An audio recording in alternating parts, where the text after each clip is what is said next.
जी मैं कह रही थी कि हमारी गाय अब हमारे काम की नहीं है।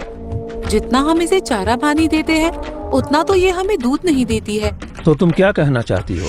जी मैं कह रही थी कि हम इस गाय को बेच देते हैं ना, और इसकी जगह कोई नई गाय खरीद लेते हैं। कम से कम हमारे उसे चारा और पानी देने का कोई तो फायदा होगा। तुम कैसी बातें कर रही हो पूजा? ये मेरी गाय नहीं बल्कि मेरी संतान है, और तुम मुझे अपनी संतान को बेचने के लिए बोल रही हो? देखिए मैं जानती हूँ कि पशु जब घर में हो तो उससे लगाव हो जाता है, लेकिन अब इससे लगाव करने का कोई फायदा नहीं है। कल को अगर ये दूध देना भी बंद कर देगी ना पूजा, तब भी मैं इसे कहीं नहीं बेचूंगा। ये छोटी सी थी तब मैं इसे अपने घर लेकर आया था। जब तक इसका जीवन है ये मेरे साथ ही रहेगी। इतना कहकर रामू वहाँ से चला जाता है और आंगन में बंधी हुई गाय रामू और पूजा की सारी बातें सुनकर खुद से बोलती है, मेरे मालिक मुझे कितना प्यार करते हैं, मैं उन्हें उनकी जरूरत मुताबिक दूध भी नहीं दे पाती हूँ, फिर भी वो मुझे बेचने को तैयार नहीं है। जैसे मालिक मेरे लिए वफादार हैं, वैसे ही मैं उनके लिए भी हमेशा वफादार रहूंगी। दिन गुजरते चले जाते हैं। रामू तो अपनी गाय का पूरा ख्याल रखता है, लेकिन पूजा को अब घर में बंधी वो गाय बिल्कुल भी अच्छी नहीं लग रही थी। रामू आगे पीछे होता तो पूजा उस गाय को भला बुरा कहने लगती। ऐसे ही एक दिन पूजा खुद से बोलती है, मेरे पति तो इस गाय को घर से निकालेंगे नहीं, अब मुझे ही कुछ करना पड़ेगा। इतना चारा खिलाना और पानी पिलाना बेकार जा रहा है इस गाय के ऊपर। मुझे तो ये फूटी आंख नहीं सुहाती अपने घर के आंगन में। ये जाएगी तो कम से कम मैं कोई नई गाय या भैंस लेकर तो आ पाऊंगी जो मुझे दूध देगी, और फिर उसका दूध निकालकर मैं बेचकर थोड़े पैसे कमा लूंगी। रामू के गांव में ही रहने वाला राकेश नाम का एक आदमी था जो रामू से बहुत ज्यादा चिढ़ा करता था। दरअसल रामू एक बहुत ही अच्छा आदमी था, जिस वजह से गरीब होने के बावजूद भी यदि रामू गांव में किसी से मदद मांगता तो कोई भी उसे मना नहीं करता था। पूरे गांव में अमीर लोगों से भी ज्यादा इज्जत गरीब रामू की थी, और यही चीज राकेश को बिल्कुल भी अच्छी नहीं लगती थी। उसे इस बात की बहुत अच्छे से खबर थी कि रामू की पत्नी अपने घर में बंधी हुई गाय को बिल्कुल भी पसंद नहीं करती है, और वो कहीं न कहीं उस गाय को अपने घर से निकालने की कोशिश कर रही है। ऐसे ही एक दिन जब रामू घर पर नहीं होता है, तभी राकेश रामू के घर जाता है और पूजा से बोलता है, अरे भाभी जी, कैसी हैं आप? मैं ठीक हूँ भाई साहब, आप बताइए कैसे आना हुआ? कुछ काम था क्या आपको? अरे काम तो कुछ नहीं है, मैं तो यहाँ आपके पास एक प्रस्ताव लेकर आया था। प्रस्ताव? कैसा प्रस्ताव भाई साहब? दरअसल बात यह है ना भाभी कि मेरी जानकारी में कोई मुझसे गाय खरीदने की बात कर रहा था। उसे अपने खेत के काम के लिए गाय चाहिए थी। तभी मेरे दिमाग में आपकी गाय का ख्याल आ गया। अगर आप अपनी गाय को बेचना चाहती हैं तो मुझे बता सकती हैं, बदले में मैं आपको अच्छी कीमत दिलवा दूंगा आपकी गाय का। बेचना तो मैं चाहती हूँ, मगर मेरे पति इस बात के लिए राजी नहीं होंगे ना। मैं उन्हें बिना कुछ बताए आपको ये गाय नहीं दे सकती। रामू गाय को कभी नहीं बेचेगा भाभी, उसका स्वभाव मैं जानता हूँ ना। बाकी आप देख लीजिए, अगर आपका मन हो तो बता देना, मैं आपको खूब अच्छा पैसा दिलवा दूंगा। बस एक बात का ख्याल रखिएगा, रामू को इस बात का पता नहीं चलना चाहिए।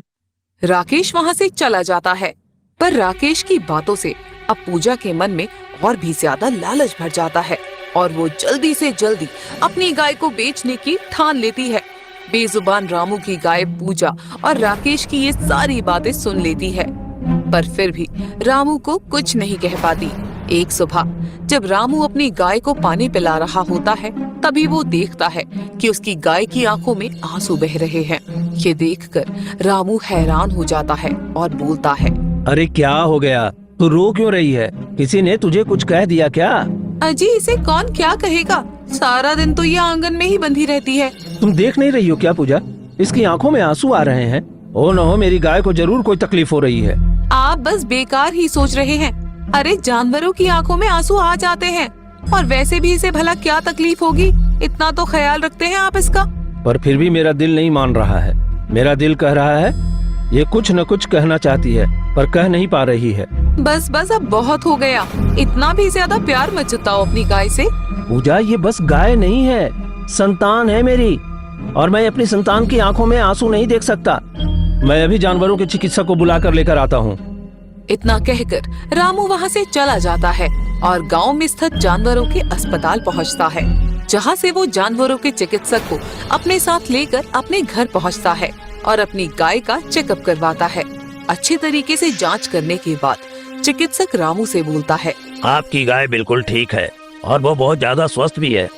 उसे किसी तरह की कोई बीमारी नहीं है। सुबह मैंने अपनी गाय की आंखों में आंसू देखे तो मेरा दिल ही घबरा गया था, इसलिए मैं आपको बुला कर ले आया। घबराने की कोई जरूरत नहीं है। कभी कभी जानवरों की आंखों में खुद से भी आंसू आ जाते हैं। अब मैं चलता हूँ यहाँ से। आपको तो मेरी बातों पर यकीन ही नहीं होता है। मैंने कहा था ना कि सब कुछ ठीक है। अरे तो क्या हो गया? कम से कम मेरे मन को तसल्ली तो हो गई ना कि मेरी गाय एकदम ठीक है। दिन गुजरते चले जाते हैं और हर गुजरते दिन के साथ रामू का प्यार अपनी गाय के साथ और भी ज्यादा बढ़ता चला जाता है। ये सब कुछ देखकर पूजा को और भी ज्यादा गुस्सा आ जाता है और ऐसे ही एक दिन पूजा को राकेश का वही प्रस्ताव याद आ जाता है और पूजा राकेश से मिलने के लिए उसके घर पहुंचती है। पूजा को देखकर राकेश बोलता है, लगता है भाभी जी आप अपनी गाय को बेचने का पक्का मन बना चुकी हैं, तभी आई हैं यहाँ पर। बिल्कुल सही भाई साहब, अब मुझे जल्दी से जल्दी उस गाय को अपने घर से निकालना है बस। तो ठीक है ना, जैसा जैसा मैं कहता हूँ आप वैसा वैसा करो, फिर हम उस गाय को आपके घर से हमेशा के लिए निकाल देंगे। ऐसे ही राकेश पूजा को काफी सारी बातें बोलता है। एक शाम राकेश चुपके से पूजा को नींद की दवाई दे देता है, जिसके बाद पूजा उस नींद की दवाई को रात को रामू को खाने में मिलाकर रामू को खाना खिला देती है। दवाई खाकर रामू एक गहरी नींद में सो जाता है। आधी रात को राकेश पूजा के घर आता है। पूजा बड़ी ही सावधानी से खूंटे पर बंधी गाय की रस्सी खोलकर राकेश के हाथों में दे देती है, जिसके बाद राकेश पूजा को बहुत सारे पैसे दे देता है और वहाँ से चला जाता है। अगली सुबह जब रामू उठता है तो अपने आंगन में अपनी गाय को ना देखकर वो विचलित हो जाता है और पूजा से बोलता है, पूजा मेरी गाय कहाँ है? जी मुझे क्या पता आपकी गाय कहाँ है, आप ही ने तो रात को रस्सी बांधी थी। हाँ, रस्सी से मैंने ही बांधा था और अच्छे से बंधी भी थी, लेकिन मेरी गाय बिना बताए कहाँ चली गई? अजी वो गाय है, इंसान थोड़े ना है जो आपको बताकर कहीं जाएगी। यही कहीं होगी, जाकर देख लीजिए। रामू गांव की गली गली में जाकर अपनी गाय को ढूंढने लगता है, लेकिन बेचारे को उसकी गाय नहीं मिलती है। रामू बहुत ज्यादा परेशान हो जाता है और घर जाकर रोते हुए खुद से बोलता है, न जाने मेरी गाय कहाँ चली गई। इतने वक्त से मैंने उसे इतना संभाल कर रखा हुआ था और ऐसे एक रात में वो बिना बताए कहाँ जा सकती है? पता नहीं इस हाल में होगी। देखिए आप इतना रोइए मत, हो सकता है कि वो आपको खुद ही छोड़कर जाना चाहती हो, इसलिए चली गई मौका मिलते ही। ऐसा नहीं हो सकता, मुझे मेरी गाय पर पूरा भरोसा है। आजकल इंसान का इंसान पर भरोसा नहीं है और आप एक जानवर पर भरोसा कर रहे हैं। अगर उसे घर वापस आना होगा तो वो आ जाएगी। आप रोना बंद कर दीजिए अब। अपने पति को ऐसे तकलीफ में देखकर पूजा को बुरा तो लगता है, लेकिन जब उसे राकेश द्वारा दिए हुए पैसों का ध्यान आता है तो वो सब कुछ भूल जाती है। दिन गुजरते चले जाते हैं। रामू की अपनी गाय को ढूंढने की तलाश जारी रहती है, लेकिन उसे अपनी गाय कहीं नहीं मिलती। दूसरी तरफ राकेश रामू की गाय पर एक नया रंग कर देता है ताकि किसी को भी रामू की गाय पहचान में ना आए, और उसके पीठ को थपथपाते हुए बोलता है, अब करूंगा मैं असली काम। अब रामू की गाय से ही मैं रामू को बर्बाद करूंगा। बहुत मसीहा बनता है ना गांव वालों का। अब पता चलेगा उसे कि ज्यादा मसीहा बनने का क्या नतीजा होता है। मैं कभी अपने मालिक का बुरा नहीं करूंगी। भले ही मेरी मालकिन मुझे पसंद नहीं करती थी, लेकिन फिर भी मैं रामू के लिए हमेशा वफादार रहूंगी। राकेश मुझसे कुछ भी करवा ले, पर मैं रामू को नुकसान नहीं पहुंचाऊंगी। अपनी गाय के चले जाने से रामू काफी ज्यादा परेशान हो जाता है और ऐसे ही एक